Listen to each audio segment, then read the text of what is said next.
infrastructure, from critical energy projects in BC to transmission lines in Nova Scotia and everything in between. AI data centers, high-rise construction, battery plants, oil and gas, nuclear, transmission, power generation, wind, and solar. All done by properly trained, certified electrical workers here in this great country. One thing is clear. Prime Minister Carney's government is building, and they're building alongside the IBEW. The Major Projects Office has been a crucial step for expediting Canada's projects that will be built and maintained by our brothers and sisters for decades to come, providing meaningful, high-paying union careers across this country for the next generation. And today, we're here with Prime Minister Carney just weeks after the Spring Economic Update's $6 billion commitment to expand apprenticeship supports and build up the capacity of our union-led training centers. This government has ambitious plans for the electrical future of this country. As the #1 stakeholder in Canada in electrical work, the IBEW is ready to build, and we can't wait to get to work. This announcement in electricity, as far as I'm concerned, is the greatest announcement since, well, electricity itself. Today's announcement is another exciting advancement in getting this work done. We are so proud, so very proud to be partnering with this government, building the future of Canada's energy. Thank you.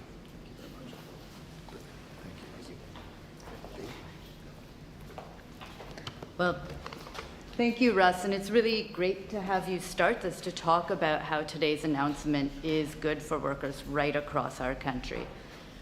Good morning, everyone. Bonjour à tout le monde. I'm so excited to be here today. I'm actually sharing your excitement and pride, and the future is electric. Today's announcement of a national electricity strategy is about ensuring Canada has the affordable, reliable, clean electricity we need, not just for today, but for the decades ahead. We know that the path to net zero, to fighting climate change, and to building a strong and resilient economy runs through electrification. And today, we're laying that path.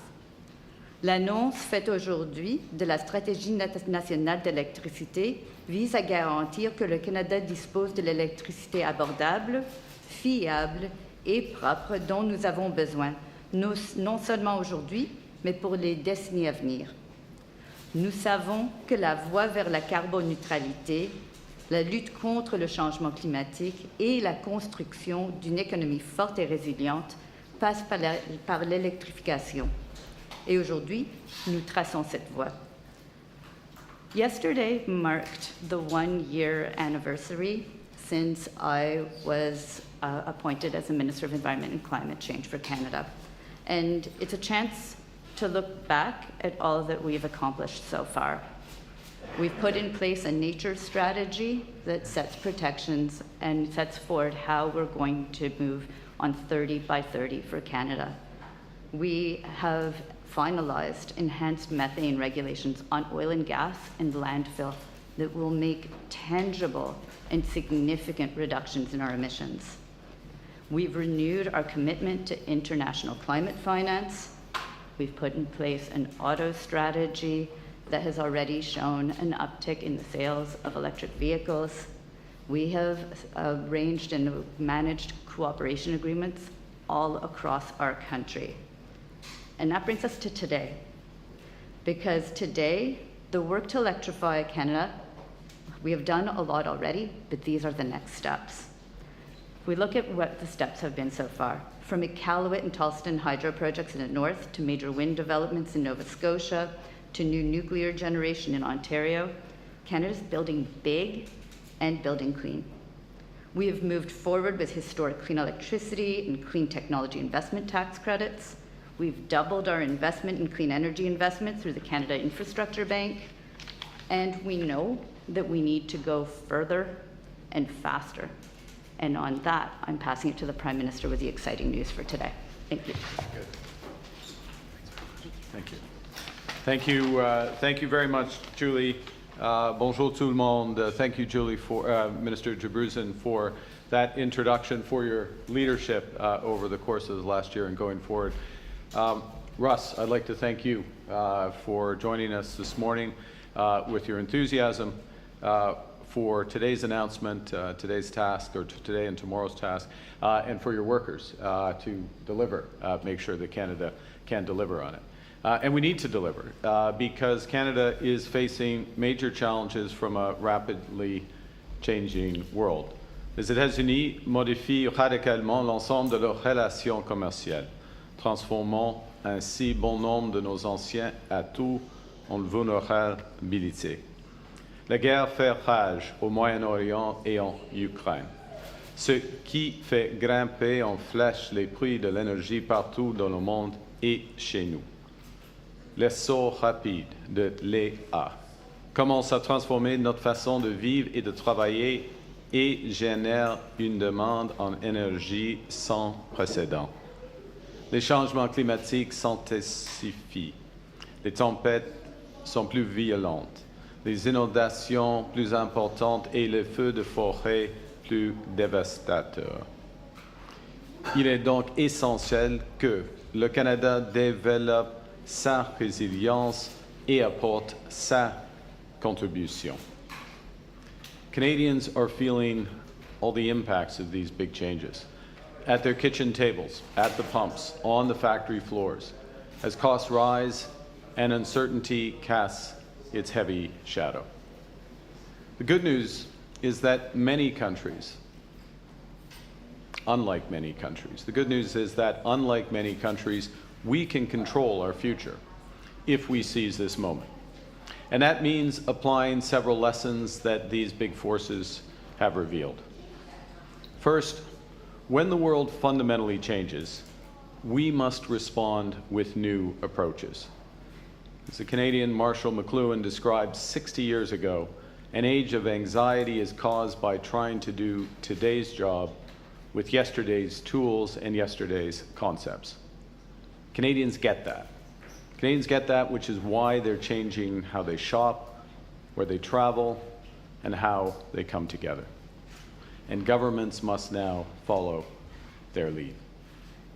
The second lesson is that in a much tougher world, we have to take care of ourselves.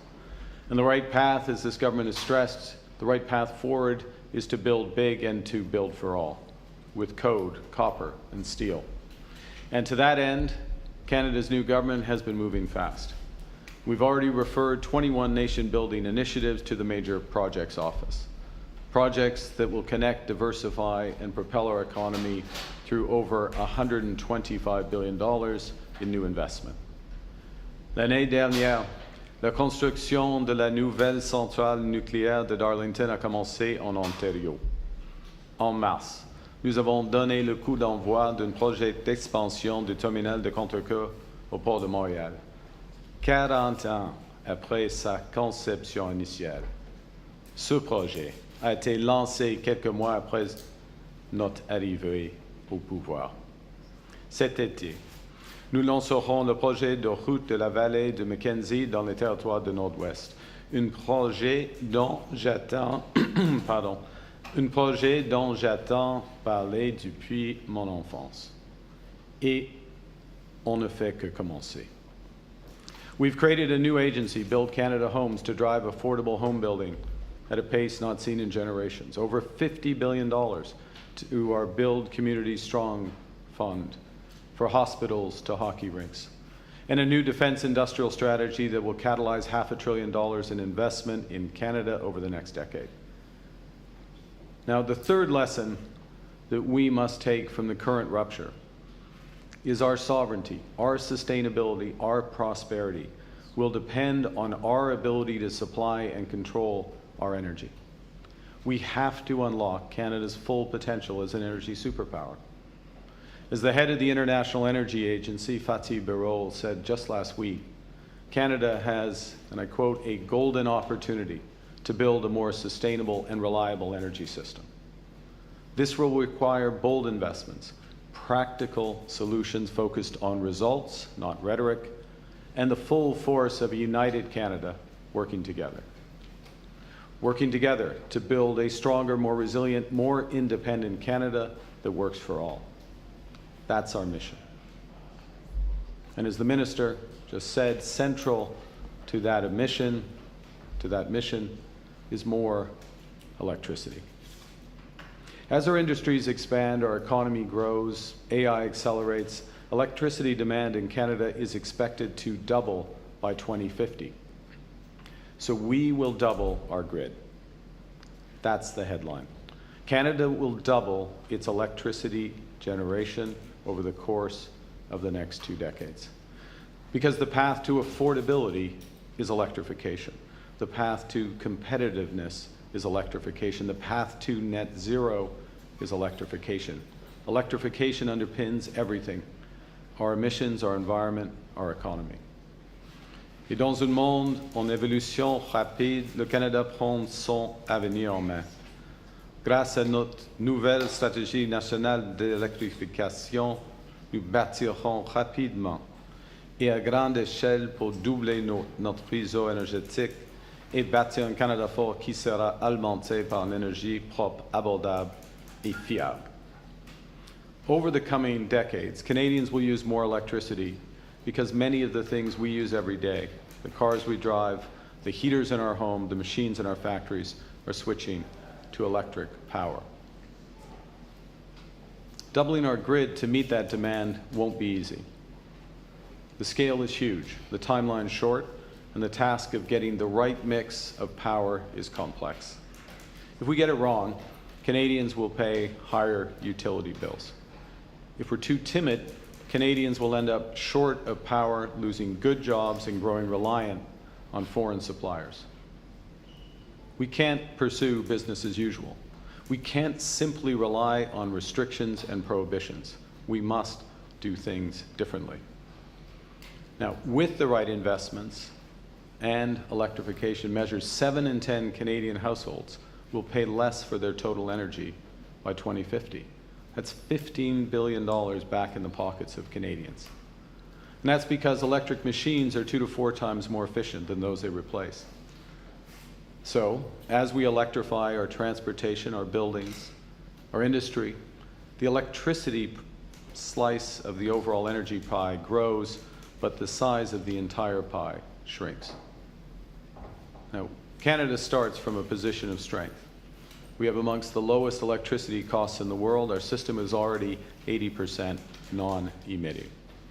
Doubling generation in the next few decades will require those massive investments. It will require the linking of provincial systems. It will require the spreading of costs over time using our AAA balance sheet so that ratepayers don't pay all of the costs of investments today for benefits that Canadians, all Canadians, will benefit from and our planet will benefit from over decades. Getting this right requires permitting reform, new partnerships with Indigenous peoples, and a willingness to use a wide range of energy, including hydro, nuclear, wind, solar, some gas, carbon capture, geothermal, and beyond. Il faut savoir que notre réseau électrique émet aujourd'hui un peu moins de 50 mégatonnes, tandis que les émissions des industries, des transports et des bâtiments dépassent largement les 500 mégatonnes. L'enjeu, de loin le plus important, consiste à réduire les émissions à un coût raisonnable grâce à l'électrification et non à la pureté absolue de la production, la génération. La politique d'électrification ambitieuse permettrait de réduire les émissions jusqu'à 5 fois par rapport au total actuel des émissions liées à l'électricité. To repeat, by far the biggest prize is reducing emissions affordably through electrification, not pursuing absolute purity in generation. Aggressive electrification can reduce total emissions by up to 5 times current total electricity emissions. Our partnership with Alberta demonstrates the value of working together to solve multiple challenges. Building on our November MOU, Canada and Alberta have recently signed a cooperation agreement to get major infrastructure projects built faster. And Alberta has committed to reduce methane emissions by 75% over the next decade. We'll announce tomorrow an implementation agreement which includes strengthening industrial carbon pricing to send clear investment signals and to reward decarbonization. This is essential to our clean electricity agenda. To create the conditions to build the clean grid of the future, we need a carbon pricing market that actually works. We will also advance potential pipeline to transport at least 1 million barrels of low-emission Alberta oil a day to new markets. As a prerequisite to this project, we're progressing Pathways, a project that would enable Alberta to export some of the lowest carbon intensity oil in the world while creating an entirely new industry of carbon capture. And we're both committed to exploring new sources of energy, including nuclear, and a more efficient system that connects with neighboring provinces. We need to take the same pragmatic approach of partnership across the country to build new hydro, new nuclear, renewable power, all at scale together. That's hydro in Quebec, Newfoundland, Manitoba, BC, and the North. Nuclear in New Brunswick, Ontario, Saskatchewan, renewables in the Maritimes and all across Canada. To those ends, Canada's government is launching today consultations on our new electricity strategy. And over the next few months, we'll work with provinces, territories, Indigenous peoples, utilities, unions, to identify the actions needed to double our grid most effectively and affordably. The strategy rests on 4 pillars: build, connect, train, and make. And first, as you've heard us say before, it is time to build. We need to build more transmission lines, more transformers, more wires, more power. Alors, nous accélérons déjà la mise en œuvre de plusieurs projets d'énergie propre qui permettront d'ajouter des milliers de mégawatts à notre réseau électrique. Les éléments nécessaires à l'électrification sont en place. Des crédits d'impôt à l'investissement remboursables, le taux d'imposition sur les investissements les plus avantageux de G7, des prêts de la Banque de l'infrastructure du Canada et du financement par le Fonds de croissance du Canada. We're proposing to augment all of these, including by adding a new investment tax credit for interties between provinces and within provincial networks. Which brings me to the second pillar, to connect our power in Canada east, west, north. Today, Canada is powered by many separate electricity grids, most of which aren't connected to each other. In many cases, it's easier to trade electricity with the United States than across our own country. And that fragmentation costs us billions of dollars. It means more power outages, expensive, duplicative infrastructure, and higher prices for Canadian families. It also means that many northern and remote communities aren't connected to the broader Canadian grids at all, resulting in energy bills that are 6 to 10 times higher than the national average. Fragmentation means wasted power, about 10 terawatt hours every year. That's enough to power 1 million Canadian homes for that year. Connecting grids in Europe is already saving nearly $80 billion a year, and the opportunity in Canada is just as significant. And that's why back in November in Terrace, BC, our government referred the Northwest Critical Conservation Corridor to the Major Projects Office. This is a project that will generate $10 billion in economic activity, that will connect northern communities and build a new clean energy corridor for generations. It will link Yukon's isolated grid to British Columbia's and the broader North American grid through the Yukon-BC Grid Connect, while creating that potential connection with Alberta. L'intégration interprovinciale est une mission complexe. Chaque province et chaque territoire a une structure de marché et un mécanisme de planification qui lui sont propres. Pour certaines provinces, comme le Québec, cette structure est une grande source de fierté et un moteur de prospérité économique.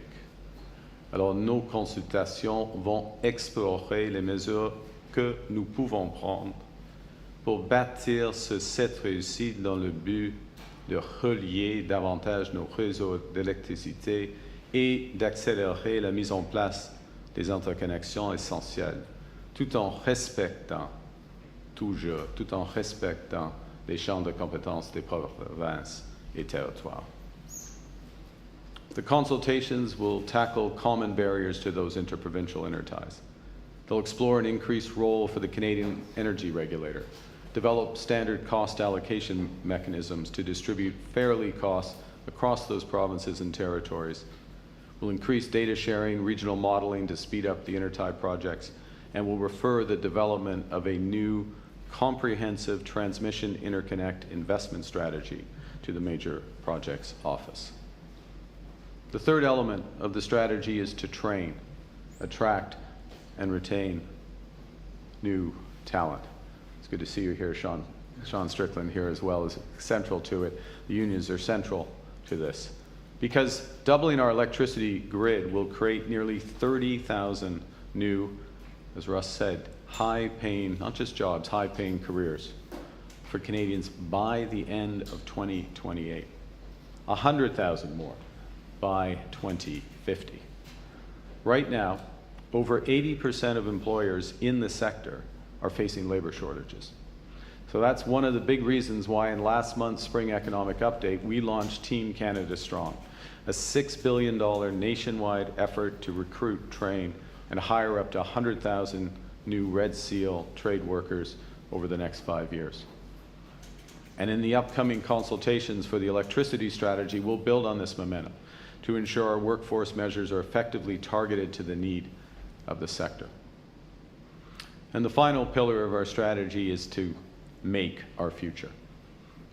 Our new strategy will ensure that more of the technologies and components that are going to power that new grid, smart meters, transformers, wind towers, AI systems, that those are designed and made right here at home. Many of those components are already in short supply globally. And right now, our electricity sector is highly import dependent. So our consultations will explore how to grow domestic manufacturing capacity so those components are made in Canada wherever possible. So that's wind towers in Quebec, transformers in steel in Ontario, uranium in Saskatchewan. Opportunities are literally pan-Canadian and virtually endless. We come back to affordability because, to be clear, there's no credible path to net zero without a relentless focus on affordability. And that's why we intend to adjust the clean electricity regulations, keeping energy reliable and affordable in the short term as we shift to cleaner energy at scale over time. That's why we will expand support for energy-saving retrofits for up to 1 million Canadian households through financing, grants, and other complementary measures. And that includes making it easier for Canadians to transition from expensive propane, heating oil, and electric baseboard heating to more affordable electric heat pumps. In a rapidly changing world, Canada must become the source of our own affordable, clean, reliable power, because when we master energy, we master our destiny. This is no small feat. No small step for humankind. We can't use yesterday's tools or concepts. And that's why today's strategy marks an important shift from prohibitions to partnership, from bargaining to building. Yesterday, I had the honor of meeting the astronauts of Artemis II, including Canada's own Colonel Jeremy Hansen. And their mission, their characters, remind us what we can achieve through teamwork, ingenuity, and boldness. And that's the spirit that we're all coming together to launch our mission to build Canada Strong, to power Canada Strong for all and for all generations. Thank you very much for your attention. Conference. First question goes to Radio Canada. Bonjour, Mesdames et Messieurs, Radio Canada. Votre prédécesseur, Justin Trudeau, avait décarboner le réseau électrique d'ici 2050. À quel point est-ce que le gaz naturel va faire partie du plan pour atteindre votre objectif de doubler la production d'électricité d'ici 2050? Merci pour votre question. Premièrement, je veux saluer le progrès qui a été fait pendant le gouvernement de M. Trudeau. Il a changé le trajet des émissions au Canada, a commencé les réductions d'émissions ici au Canada. Maintenant, ce qui est nécessaire est de renforcer le progrès avec des grands investissements, avec une concentration sans relâche sur l'abordabilité immédiate.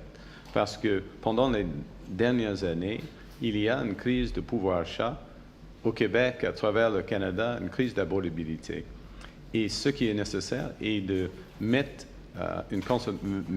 mettre l'accent sur l'abordabilité à court terme, et ce sera un rôle pour un morceau de gaz naturel, de génération de gaz naturel, dans certaines provinces, certains marchés d'électricité. Alors, il y aura un rôle, ça c'est clair pour nous, et c'est clair dans notre stratégie, mais en même temps, c'est un complément d'un beaucoup plus large investissement dans l'énergie propre, hydro, nucléaire, et les renouvelables et tout cela. Par rapport au protocole d'entente avec l'Alberta, on voit que vous êtes prêt à faire beaucoup de concessions pour Daniel Smith. Est-ce que vous iriez aussi loin s'il n'y avait pas de menace référendaire en Alberta? Est-ce que vous pensez que ça prend un pipeline pour garantir l'unité nationale? Dans un mot, non. Non et non, premièrement. Le protocole d'entente, il y aura, comme je viens de dire, il y aura une annonce plus détaillée demain avec le Premier ministre Smith et moi à Calgary. Mais ce qui est essentiel est d'avoir un marché en Alberta et, on espère, à travers le Canada, après un certain temps, un marché de carbone qui fonctionne, un vrai marché de carbone. Parce que maintenant, le marché de carbone en Alberta s'est brisé. Il y a un grand écart entre, par exemple, entre les prix actuels et les prix ciblés par le fédéral. Ça, c'est un des points fondamentaux. Et en ce qui concerne l'autre aspect de l'accord, ce sera une occasion d'accélérer la transition énergétique à travers le Canada, et pour le Canada d'être un fournisseur fiable pour nos partenaires internationaux dans une manière qui rend le Canada plus prospère et plus indépendant. Merci. Thank you. Next question. Hi, David Thurton with CBC News. Prime Minister, you mentioned that tomorrow you're going to be announcing how your government and the Alberta government is advancing a pipeline. Can you tell us, is there a proponent yet? Have you settled on a route or some possible routes? And also, are you planning to designate this pipeline a project in national interest and then fast track it like C5 would do? A couple of things. Thank you for your question. I mean, I'd like more of the announcements to come out tomorrow next to Premier Smith. I'll say the following, though, is that the MOU and the intention of the MOU has been that Alberta would advance, that there will be a private sector proponent for the pipeline, that the federal government has, well, I shouldn't say the federal government, it's an agreement, so we all agree on this, that there are multiple preconditions for that pipeline moving forward. It includes strengthening the carbon market. It includes the methane regulations that the minister helped put in place and have been put in place now. It includes very much the Pathways project moving forward. No pathways, no pipeline, so all those elements moving forward. But we're making progress, and it's a private sector proponent. Obviously, you can't designate something which has not yet been fully proposed. So that's why I chose carefully the word advancing as opposed to concluding. Okay, and real quick, because I know my other colleagues have questions. Why are we amending the clean electricity regulations? And Yeah. is this Let because me of the explain. MOU? Well, first off, what we signal in, and to be clear, we're putting out, as a fairly detailed, as I hope you had a chance to see, electricity strategy with a number of initiatives. We're putting it out as a consultation for the next 4 months, so we're going to be sitting down, obviously, with provinces. We have the primary jurisdictions, Indigenous peoples, unions, utilities, other stakeholders, getting feedback, and then we'll look to finalize the initiatives. So with respect to the clean electricity regs, it goes back to, if I may, the first question from your colleagues at Radio Can, or an element of the first question, which is that a role for natural gas, is there a role for natural gas in the transition in some provinces? That was part of my answer, remembering that different provinces, different electricity markets start from different positions. So we're taking a very practical approach here, recognizing that under some interpretations of the current electricity regulations, it'd be difficult to build some additional natural gas that would complement much bigger builds. And to be clear, the orders of magnitude, the clean electricity build from hydro through to renewables is going to be much bigger than what we're talking about specifically. But to have those complements in some markets, particularly as it takes some time to bring those markets together, that helps deliver affordability. We have some of the cheapest gas in the world in Canada. It can be efficient, delivers affordability, but the electricity regs need to be consistent with that. Can't have them set up necessarily that's going to strand a series of assets, but then how do you offset those assets down the road with carbon credits? And we've laid out the broad strokes of that, and that's what we'll have more detailed discussions on. Next question. Bonjour, Monsieur le Premier ministre, Antoine Trépanier de la presse. Je comprends que vous lancez des consultations avec les provinces, mais particulièrement pour le Québec, avec le plan d'Hydro-Québec pour les 10 prochaines années. Absolument. Quelles sont vos attentes par rapport au Québec? Quelles sont vos attentes par rapport à Hydro-Québec? Et qu'est-ce que vous avez à offrir au Québec dans cette stratégie? Oui, merci. Ouais, premièrement, je voudrais saluer les initiatives d'Hydro-Québec, et ce n'est pas seulement parce que le greffier actuel du Conseil a été le PDG, mais l'ambition de Hydro-Québec est formidable. Formidable pour le Québec, formidable pour le Canada, et va avancer les objectifs pour le Québec et pour le Canada. Premier point. Deuxième point. Dans la stratégie d'Hydro-Québec, il y a, comme vous le savez, un investissement à peu près 145 milliards de dollars pendant la prochaine décennie. Le Canada va fournir un crédit d'impôt d'investissement remboursable. C'est un grand montant d'argent, c'est une grande incentive. Ça change les économies, les rendements pour Hydro-Québec. Et c'est une grande incentive pour accélérer ce investissement. Premier point. Deuxième point. Il y a des projets, par exemple Churchill Falls, qui impliquent d'autres provinces, dans ce cas la Terre-Neuve et Labrador. Alors, il y a la possibilité que le gouvernement du Canada peut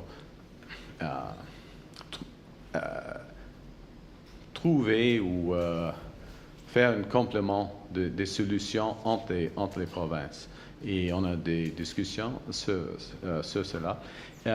Et puis, nos incentives pour les ménages et tout cela, ça implique tous les ménages québécois. Par rapport à la visite de M. Trump en Chine, oui. Vous avez fait l'objet de beaucoup de critiques aux États-Unis quand vous avez conclu une entente sur les véhicules électriques. Là, on a entendu un beau vocabulaire on était presque amis là, entre les États-Unis et la Chine.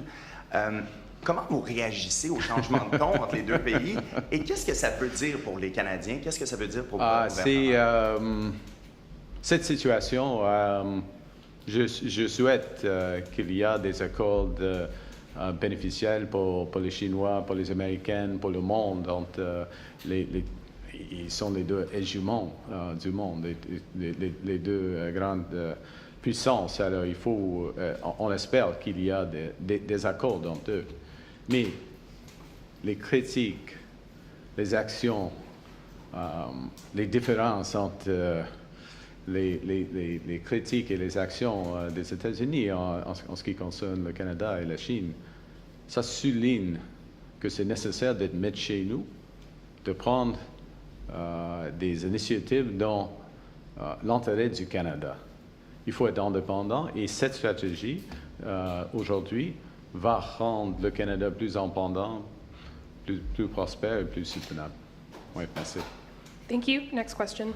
Good morning, Prime Minister. Morning. Jude Amlis, Bloomberg News. Does your government still plan to meet its 2030 emissions reduction target? We are putting in place a series of initiatives that will make material emission reductions. We'll update our climate plans and our emission reduction targets in due course. But let's be clear about what we're talking about here. Is we're looking at an ability to remove about 250 to 300 megatons of emissions through electrification with clean electricity in a very practical way, in a way that will help unleash the $1 trillion or so over the next 25 years of investment that's needed, in partnership with provinces, in partnerships with the private sector, and with a credible plan that's focused on investment and action. And it's that investment that's going to reduce the emissions. On today's announcement, the strategy says the government plans to allow greater use of offsets to give the sector more flexibility. I'm wondering if you could elaborate on how this will work, and does this is the ultimate aim here to just allow for more gas power plants? The ultimate aim here is to make the ultimate aim is to affordably transition to a low emission, ultimately net zero economy that's more competitive, more independent, more reliable power system. That's the goal, to do so in an independent way. I refer to my earlier comments about the complementary role of gas in the short term, a role that is dwarfed in scale in terms of the clean electricity investments that the country will be making across hydro, nuclear, renewables. The use of offsets, there's two things I would say. One is ultimately, as I'm sure you know, in net zero is called net zero for a reason. There is a net in net zero. The net is the use of offsets, and so clarification about the role of those offsets, the types of those offsets, when they can be used, is part of any comprehensive electricity strategy. And that brings me to one more point, which is, question comes from Bloomberg and markets, and just reinforcing the need to have a true market, a true carbon credit market in this case, not an offset market, but a credit market in Alberta. And over time, we would like to see that developed, and other provinces have the option of joining if they so wish. Merci. Prochaine question. Good morning, Prime Minister. Morning. David Baxter with the Canadian Press. Does this new strategy still intend to require LNG bills to have a carbon capture proponent, even with the ION amending the clean electricity regulations? We have, it's a very important question. One of the things which you may have seen, but I'll draw your attention to it in the spring economic statement, is the accelerated the capital cost allowance for LNG projects. We've tied that to the emissions efficiency of those, if I can put it that way. So in other words, being top quartile, low emission LNG through the LNG trains. That is what triggers the economics on the accelerated capital cost allowance. I think we're proud, and you see our track record here as a government, that the projects that are we've supported in some way or looking at through the Major Projects Office are top quartile or top decile low emission LNG. And we expect that to continue. And remember, our last point, under the major projects legislation, we need these projects to align with our climate goals, and so that helps reinforce.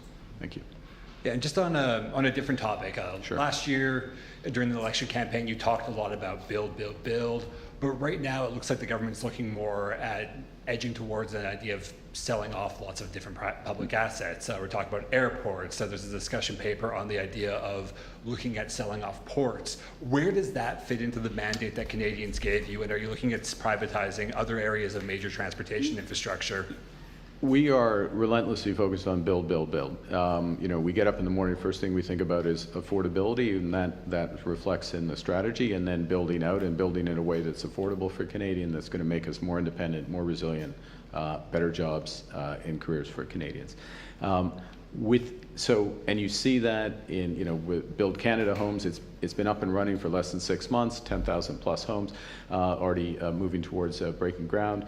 The Build Community Strong Fund, you see in the defense industrial side, you've seen I referenced in my remarks Contrecoeur, Mackenzie Valley Highway. There's a series of other announcements that have been made and are about to be made that are building construction in this. And everything about this electricity strategy is about building a cleaner and stronger. So that's there. Are we looking, and we're very transparent about it, are we looking in certain cases of, are there assets that the federal government has that we could recycle the investment into supporting building new assets? Airports is an example that is out there. I think the port reference is within a much broader series of things. I don't view it personally as a top priority, but we will look to what we're looking to do with all the tools we have is to catalyze building of this economy. If there are some assets that the federal government has that can help with that process, we'll look at it as part of a comprehensive approach. Next question. Abigail Beeman, CTV News. How worried are you about the prospect of Alberta voting to separate, and do you believe a referendum should be held?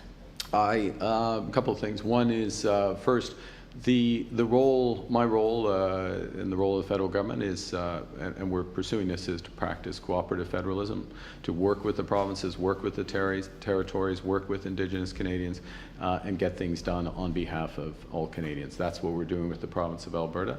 As someone who was raised in Alberta, proud Albertan, I view that very much the best place for Alberta is in Canada. And certainly a Canada that works, which is what we're pursuing.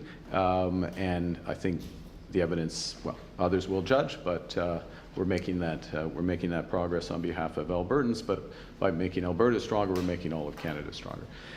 Look, in terms of any referendum, we're a democracy. We have certain standards and an ability for provinces to hold referenda on a variety of subjects, and if following the rules they hold referendums, obviously we support that. That means respecting the rights of Indigenous peoples, respecting the rights of people to privacy. It means if it's a referendum on separation in any province, it has to be consistent with the Clarity Act, and our role is to make sure those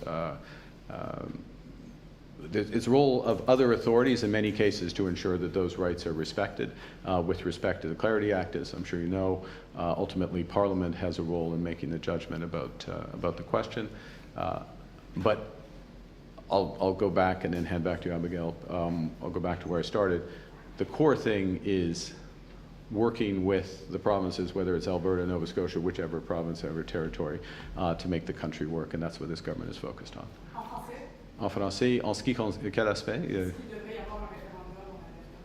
Qu'il devrait, c'est un choix de. Il y a des règles, il faut suivre des règles pour des référendums, et il faut respecter les droits des individus, des droits des libertés des individus, des droits de privacy, pardon, privé, des droits privés, en effet, oui. Et puis, des droits des peuples autochtones, ils viennent d'avoir, comme vous le savez, un jugement hier sur cela. Mais dans ce contexte, il y a des responsabilités pour le Parlement du Canada dans un contexte d'un référendum, n'importe quel référendum sur la souveraineté, de rendre un jugement sur la clarté de la question. Mais nous sommes une démocratie. Dans ce contexte, le peuple d'Alberta peut suivre un référendum si on suit des règles. Et Mais dans le contexte, c'est la responsabilité du gouvernement de rendre le fédéralisme effectif et de renforcer la force d'Alberta dans un Canada fort. Merci. On today's announcement, with the energy wallet, your government is predicting that Canadians' use of gas-powered cars goes way down by 2050. And I'm wondering how we can be so sure about EVs as the path forward, specifically when you look at the news out of Honda. Well, a couple of things. One, it's a question, ultimately this is going to be a question of affordability, reliability, the performance of those vehicles, the relative costs there. The first component of that is going to be building electricity that itself is affordable. I mean, we start from an enviable position in the country, Canada, relative to international peers, some of the lowest electricity costs in the world. We want to reinforce that. That's why we need a comprehensive strategy that builds in the right order, that uses all the tools we have in order to spread costs over time, and that brings as many of the grids together as possible. Canadians will then make the choice what kind of vehicles they want to drive. Look, with respect to Honda, it's obviously a disappointing decision. It's a decision about additional jobs, not current jobs, as you know, in Alston, but it's a disappointing decision. It's a decision that reflects the broader strategic position and financial position of that company. It's part of a global series of decisions that they've taken. I think what's clear and has only been reinforced by the spikes in gasoline and prices and worldwide and the volatility of those prices. You know, electricity prices aren't moving all around. Is that plus technological developments, the shift towards lower emission vehicles is certainly progressing globally and likely to progress here. But those are choices of Canadians. Those are choices Canadians will make. Thank you, Prime Minister. This will be last question. Mackenzie Gray, Global News. Yeah. Hi, Prime Minister. We've heard from the Japanese ambassador as well from Honda itself saying that uncertainty around CUSMA and U.S. tariffs is a part of the decision-making process in regards to Alliston. Can you update us on where we are with the Americans and when we can expect formal negotiations to start with that? Well, as we've said, we're ready to sit down for those negotiations. We know what the major trade issues are for the United States. We have a series of issues around the strategic sectors, including the auto sector, the steel sector, aluminum, forest products, particularly, now derivatives of copper and aluminum and steel. There are big opportunities for both of us if we can come to an agreement. It takes the Americans to focus, and I'm sure once they're finished with their discussions with China, they'll focus. The World Cup is coming. And there are people in Vancouver who are very concerned that could be some of the last soccer games they see at BC Place, with the potential for the Whitecaps to relocate to Las Vegas. What has your government done to make sure that doesn't happen? And have you been involved in any way in those negotiations?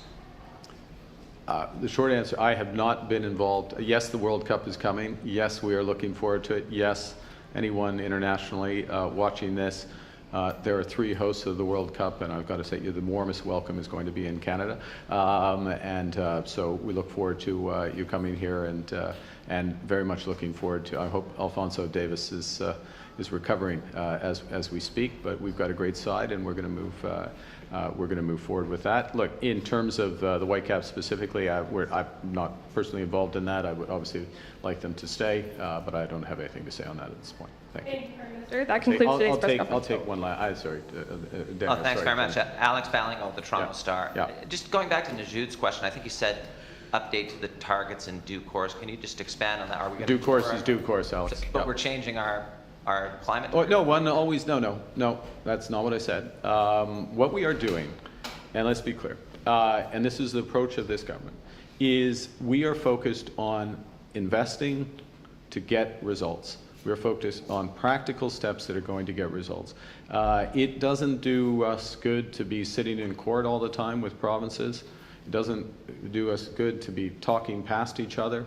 What it does do us good is to come together, specific projects. You know, in the end, these aren't words on a page. This is Russ, this is Sean. This is Frank and Francis and their colleagues going out and building things, connecting things, making progress. That's what we're focused on. That's what's going to deliver the results. What you're seeing today is the next iteration of a strategy that's all connected. It's connected, with the workers to make it work. We know we need more workers, so we got a strategy to do that, which we developed with the unions, we developed with the provinces, we're putting into place. It means working with the provinces. This strategy is informed not just by the personnel that we have in, although it sure does help to have the former CEO of Hydro-Quebec, part of developing that strategy. So not just the personnel that we have in government, but the fact that we've been working with provinces and utilities and the private sector on some of these big projects. Think about the Northwest Conservation Corridor in BC. That's a huge opportunity to make the system more efficient. Indigenous ownership, conservation area the size of Greece at the same time, as all part of that strategy while we're making it. So, Alex, it's the emission reductions are the product of the actions, and the government is putting more focus on the actions, really rolling up the sleeves and making sure these are moving forward. And by doing so, it concentrates the mind on several things. One, what's holding up projects moving forward. I gave you the example of Contrecoeur, bouncing around for 40 years. Now it's moving forward. Mackenzie Valley, bouncing around for 60 years, 61 years. I'm 60. Well, I guess maybe I became sentient or whatever at 3 or 4, but I've literally been talking about it since then. That's pretty bad when your earliest childhood memory is the Mackenzie Valley Highway, but there you go. So really moving forward, and also the fact that we're focused on the here and now means that we think about affordability all the time. So how do we do this in a way that's going to be affordable for Canadians? Because that's what they deserve, and we think we have a variety of things. I'm going to end on this just to reinforce. I say it's all connected, but how do we make it affordable? We make it affordable by linking together as many of the grids as possible, east, west, north. Huge efficiencies that come from that. We make it affordable through a series of financing mechanisms that the federal government can provide and complement to the provinces and others. In effect, what those do is spread costs over a long period of time, so it's not all borne by ratepayers today. We make it affordable by using a wide range of energy sources from different parts. We've talked a bit about gas today, more than it merits in terms of the overall contribution, but it is part of the way that we unlock affordably these bigger clean energy. And we make it affordable by making it affordable and possible for Canadians to save energy. I mean, we have 7 million Canadians, right, who households who have some form of in the extreme energy poverty or energy pressure, and they're using home heating oil, they're using propane, they're using baseboard heating, they don't have access. We're working for 1 million of those homes through a new retrofit program, and we're working to build out these grids in a clean way that's going to get affordability down in that $15 billion of savings. On the industrial carbon price. Did you catch that? That's my last comment. Thank you very much. Thank you, Prime Minister. That concludes today's press conference. Merci tout le monde. Merci beaucoup. Oui. Montréal, oui, ça sera tough. C'est une série extraordinaire. La dernière était extraordinaire, mais la grande série, une grande série Ottawa-Montréal. Oui. Ça arrive. OK. Merci beaucoup.